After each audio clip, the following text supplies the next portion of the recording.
It was once May, then June, then July, now, we hope, August.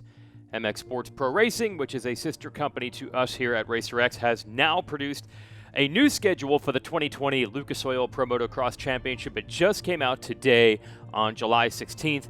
Why? They want to give teams about 30 days notice of the first round, which will take place August 15th at Loretta Lynn's Ranch.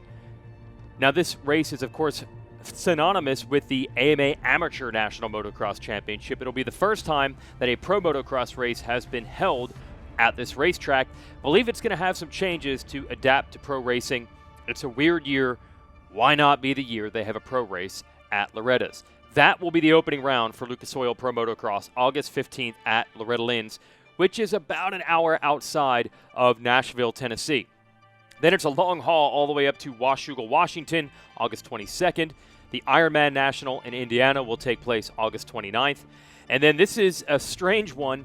There's going to be the first ever doubleheader style national. It's not back-to-back days, but it will take place at Redbud in Buchanan, Michigan, September 5th. That is a Saturday. And then again on September 8th. They'll race two races there, Saturday and Tuesday. Not far from what we saw Monster Energy Supercross put together in Utah, where they raced on Sundays and Wednesdays.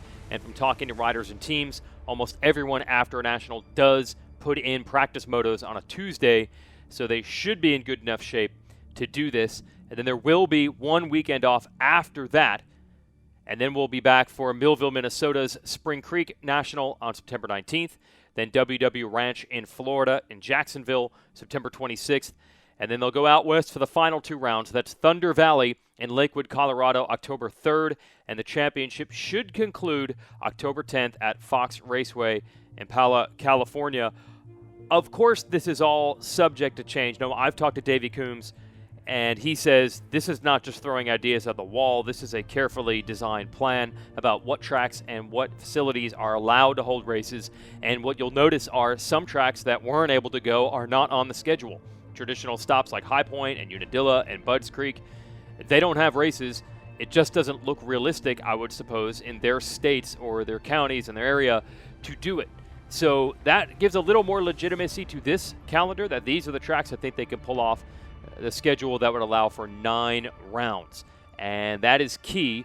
There's been a lot of back and forth with teams actually even talking about championship bonuses and how many races they need in order for a championship to be considered legit.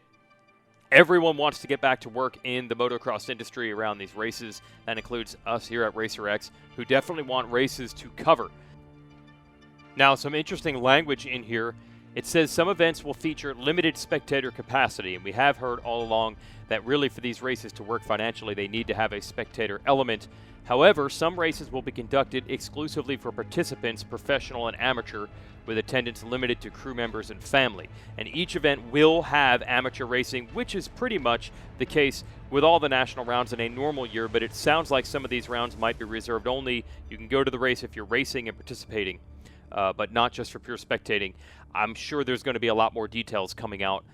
These are the various obstacles that everyone has to work around. There will be social distancing guidelines in place, of course, for all 9 of these races. But at least we have a schedule. Let's hope it holds, starting August 15th at Loretta Lynn's, ending October 10th at Pala in California.